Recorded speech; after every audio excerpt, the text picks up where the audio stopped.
যার যার গতিবেগে সে চলবে, কোনো কিছু নিয়ন্ত্রণ করা সম্ভব হবে না।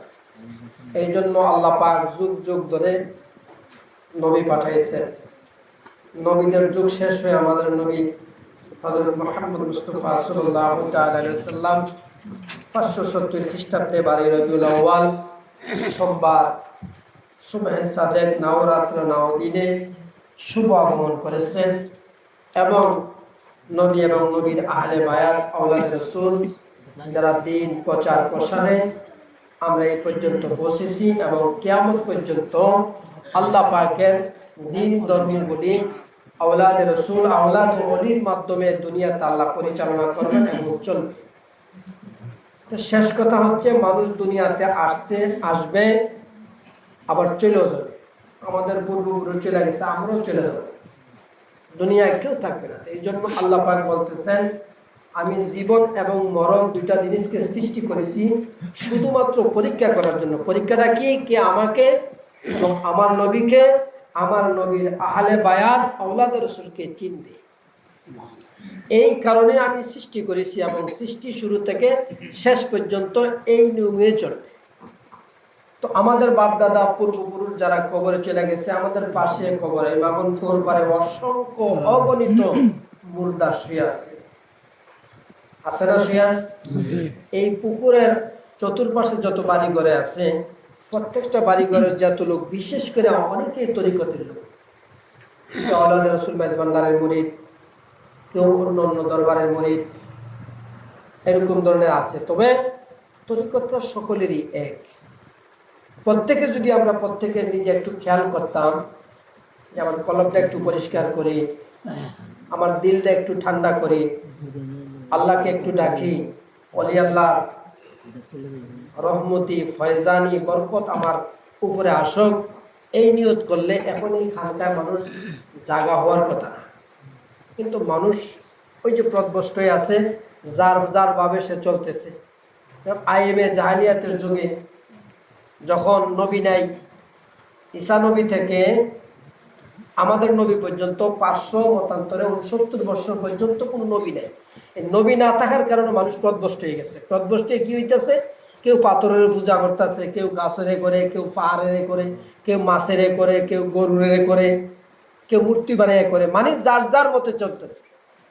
এখন এই কালচারটা আস্তে আস্তে করে পরিচালিত হইতেছে। হক্কানি পীর মাশায়েখরা কিন্তু তারা তাদের ভাবে তরিকত পরিচালনা করতেছে, কিন্তু মানুষ কিন্তু দুনিয়ার মায়ায় পড়া, দুনিয়ার লোভে পড়া, গুনাহ করতে করতে দিল নষ্ট হয়ে গেছে। ওলি আল্লাহরা আলেম উলামারা যতই ডাকুক, দিল নরম হয় না, এই জন্য আসে। কিন্তু আল্লাহ পাক কোরআনে কি বলছে? আল্লাহ পাক কোরআনুল কারীমে সূরা 3 নম্বর সূরা আল ইমরানের মাধ্যমে আল্লাহ পাক 100 নম্বর আয়াতে, পরের আয়াতে বলছেন, ইয়া আইয়ুহাল্লাযীনা আমানুত্তাকুল্লাহা হাক্কা তুকাতিহি ওয়া লা তামুতুন্না ইল্লা ওয়া আনতুম মুসলিমুন ওয়া তাসিমু বিহাবলিল্লাহি জামিয়া ওয়া লা তাফাররাকু। তোমরা আমি আল্লাহকে ভয় করার মতো ভয় করো, আমাকে ভয় না করে পরিপূর্ণ মুসলমান না হইয়া তোমরা কবরে এসো। সুবহানাল্লাহ। আল্লাহ পাক এই কথা বলছে। পরে বলছেন, ওয়া তাসিমু বিহাবলিল্লাহ জামিয়া ওয়া লা তাফাররাকু। তোমরা আল্লাহর রশি থেকে রশি ছাইরা কোনো দিকে যাই না। আল্লাহর রুজু এবং রশি, আল্লাহর রশিটা কি? আল্লাহর রুজুটা কি? এটা হচ্ছে নবীদের পরে আওলাদ রাসূল, আহলে বায়াত, সাহাবায়ে কেরাম, শুহাদায়ে কেরাম, আম্বিয়ায়ে কেরাম, মাযহাবের ইমাম, তরিকতের ইমাম, বাংলাদেশের জমিনে বাবা শাহজালাল, শাহপুরান, আহমদুল্লাহ আওলাদ রাসূল মেজবান্ডারি, গোলামুর রহমান মেজবান্ডারি, জিয়াউল হক মেজবান্ডারি, আজিজুল হক মেজবান্ডারি, এরপরে শফি বাবা, মহিন বাবা, এই সিলসিলা ওলি আল্লাহরা শেরে বাংলা 12 আউলিয়া, বাজি মোস্তান, বাইজিদ মোস্তানি, আমানুর শাহ, বদর শাহ, শাহ মুহসিন আউলিয়া, এই রশিগুলি তোমরা দইরা রাখো। এই রশিগুলি যদি তোমরা দইরা রাখো, তাহলে তোমরা পথভ্রষ্ট হবে না, গুমরা হবে না, তোমাদেরকে কেউ আল্লাহর দ্বীন থেকে সরাই দিতে পারবে না।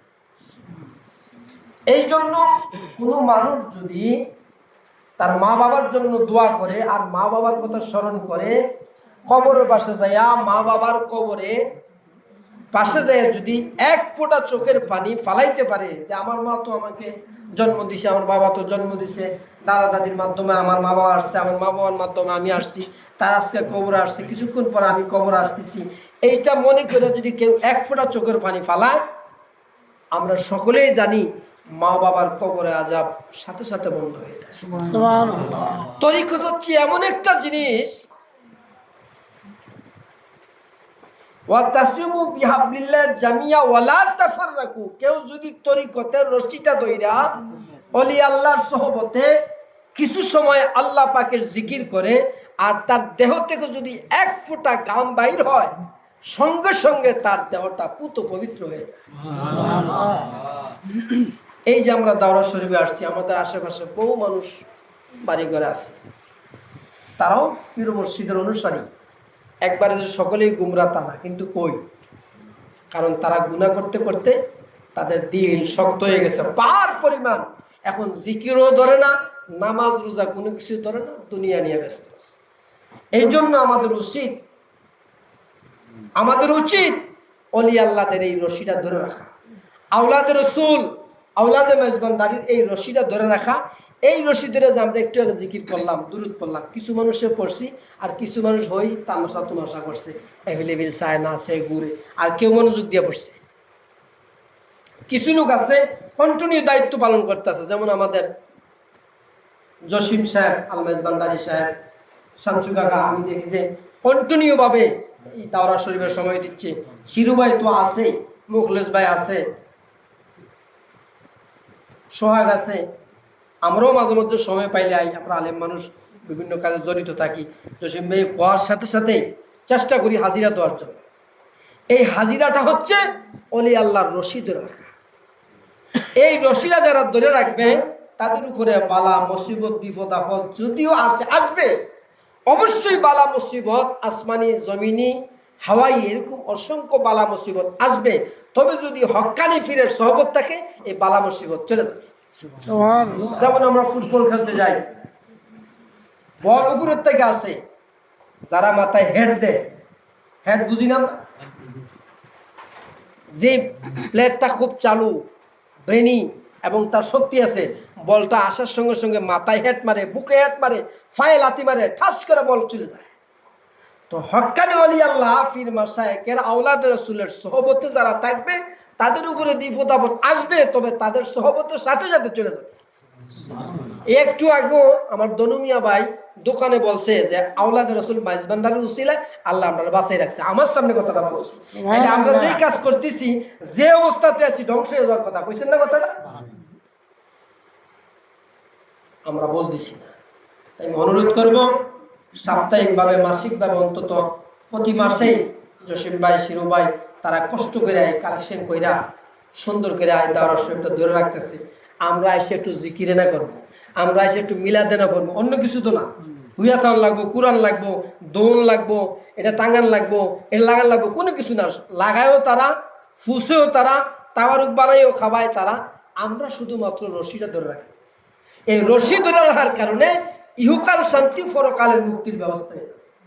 এটা আমার কথা না, কোরআনের কথা। আল্লাহ বলছেন ইয়া আইয়ুহাল্লাযীনা আমানুত্তাকুল্লাহা হাক্কা তুকাতিহি ওয়া লা তামুতুন্না ইল্লা ওয়া আনতুম মুসলিমুন।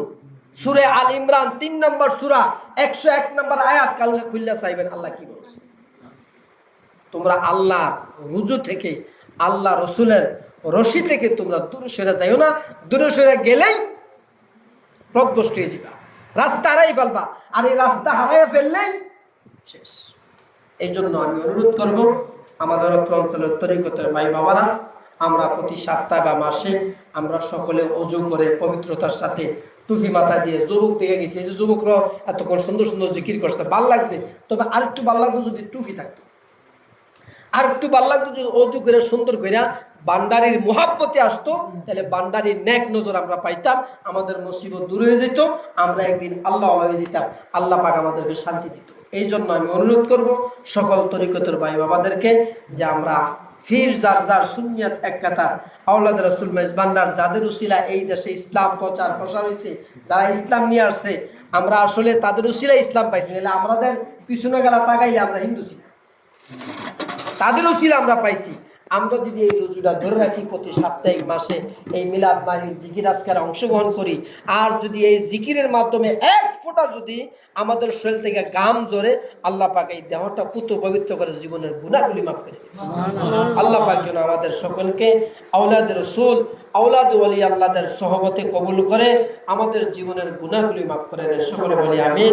আজকাল মিলাদ মাহফিলে অনেকে টাকা দিয়েছে, পয়সা দিয়েছে, তাবারুকের জন্য দোয়ার প্রার্থী হয়েছে, অনেকে রান্না বান্না করে আমাদেরকে এত আদর্শ নেওয়া যত্ন করে তাবারুকটা কাছে পৌঁছে দিয়েছে। আমরা সকলের জন্য দোয়া করি, আল্লাহ পাক যেন আমাদের সকলকে কবুল করে।